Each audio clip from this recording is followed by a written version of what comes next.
First, go to File, Import. So this guy is called Shed, JPEG or PNG, any image. And see here, use image as new matched photo. So then I click on Import. You will see this view is actually SketchUp automatically create a scene for you. The scene's name is called Shed. It's the same with the image we use. So, and you also see match photo right here at the corner, because this is actually a match photo view. You see all the basic tools disappear, grayed out. You cannot use them. So which means you are in only the adjusting the match photo view. You cannot model. So it looks messy at first sight. Don't worry, there are only a couple of things we are going to adjust. I usually start with this corner origin point where the blue, see, is still the blue, green, and the red axis met. So I'm going click and pull this one to the corner of this building. So you see, I set up the blue axis aligned with my corner, the corner I'm facing. So now, next thing I'm going to adjust is these 4 bars. These 2 pairs, I'm going to align them with the horizontal lines on this surface. I click and drag, zoom in a little bit. I click and drag the little end point, and then you see aligned with this horizontal siding lines, and zoom match photo, and also try to align with another parallel horizontal lines on this surface. So the longer the surface is better, because if it's really short, you will get a lot of like errors. The longer, you will get more precise result. Now the same thing for the green side. So I'm going to align this one with the, that's what I mean with all these horizontal lines. Really helps. If you don't have, you can also use some window frames or like bottom of the roofs. But sometimes I try to avoid where the building meets the ground, because sometimes that line is not perfectly parallel to anything, the horizontal line. Yeah, because the site sometimes has a slope or something. So you see, after I set these 4 bars, these 2 vanishing to a point right over there outside the frame. However, these 2 red ones vanishing to a point on the left. So you see, this yellow line is the horizon line. You don't need to change it. It's almost automatically set up. So it's like it's the ground, where the ground meets the sky. This is the second thing. First thing is the origin. Second, align the parallel vanishing point bars. Third, you want to set up the scale. So that's why I leave the lady Samadhi here, because you can hover your mouse over the blue axis.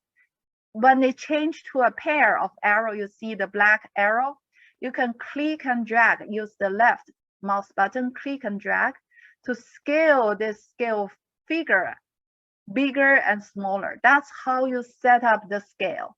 So if you don't know any dimensions on this photo, you can just approximately set up this way. However, I think because I know there's a door here, probably this door is about 7 feet, right? Usually, yeah. So I would say you see here, it's very subtle, very light, but I hope you guys can see here, it's like a really tiny dot, red lines. So there's another one, So it's like a grid looking with the blue vertical lines and the red dotted lines. So this is the spacing. If you go to right, match photo panel, this is the only panel should be open right now. If you go there, you see the spacing is set up to 8 feet. So maybe I change it to 7 feet. Enter. So now you see this is the spacing between these dotted, red dotted lines. So now if I hover over here, I can scale it. It looks a little bit big. Maybe this door is 8 feet. So I'm going to change it to 8 feet, enter. And then you see I'm basically lined up this dotted red line with the top of the door, and this dotted line aligned with the bottom of the door. So it's like from the bottom of the house to the bottom of the roof is 8 feet. So that's how I set up the scale. Yeah, the lady looks correct in this way. So after setting up the scale, I don't need the lady again. So I'm going to close it in the outliner. Oh, I cannot do that. As I said, there are a lot of like tools you just cannot do. You have to, because I'm satisfied with this match photo, you have to click on done first, like to finish the editing for this match photo. So after I click that one, you see all those vanishing points, those ones are gone, except the axis still stay here. So now all those tools came back. I can turn off the lady, I don't need her anymore. So now, still in this scene, I'm going to use the line tool or whatever rectangle tool, any tool, but I prefer to use the line tool starting from the origin and building this model. So maybe you don't see what I did. I'm creating the first phase of this wall. I'm going to use the push-pull tool to push this wall back to align the right there. So you see, if I orbit a little bit, I'm creating the roof, little house, the body of the house. However, you see the photo disappear because this photo is set only shown for this particular view. So that's why you click on this scene, automatically created scene, see the match photo view. So if you click on this scene, this will come back. So during the modeling process, you just back and forth check how your model goes. So since we know how to model this shed because it looks identical to the one we created for our first assignment, you shouldn't have trouble with that. What I did is just basically I'm offset this one. You see, it's like I don't use measurement box at all because I'm just trying to create something aligned with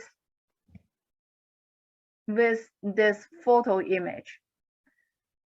Then I'm probably come back to here.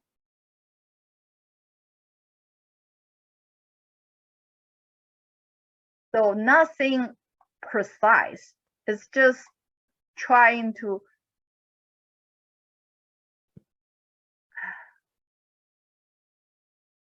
yeah.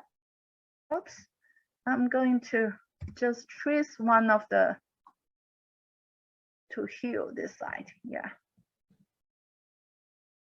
So I already got like this quickly, this little house shape. And if I go back to the shed, you can always use your push-pull, try to align these lines with the photo. The close, the better. However, I don't want to spend too much time in the modeling. You can go ahead, see there's a detail. Maybe you just move this one a little bit off, something like that. Anyway, so I'm going to just stop there. And you see, I create like a really simple model, and I go back. I model my thing based on this one. I'm not using dimension tools to do that. The good benefit of this match photo approach is, first, it's really quick. You see, I spent very few time, like I don't need to dimension, input, or do something precisely. And secondly, if, for example, this little shed, I just need it to be shown in a further away part in my design. It's nothing I'm going to show it in detail. So you see there's a lot of window. Of course, I can go ahead to model this window and try to like do the offset, all those kind of things. You see, and then try to delete it and input all those windows. This is one approach. However, there's another quick approach. As I said, if this is only a context building, I can right click on this match photo and project photo from the second one, project photo. And it asks me, do you want to trim partial or visible? I don't. I want to apply to all of them. You see now, if I orbit my model, I got a quick model to showing all the details. You see all those moldings. I don't have time to do those detail things. However, if this model is like only that big, showing in my whole park or something, this is a good way to got like a three-dimensional model. Even you orbit changing a little bit of the view. It's not like a photo, you cannot change angle. However, it will cast a shadow as well. So this is a three-dimensional model. However, it's showing all the details.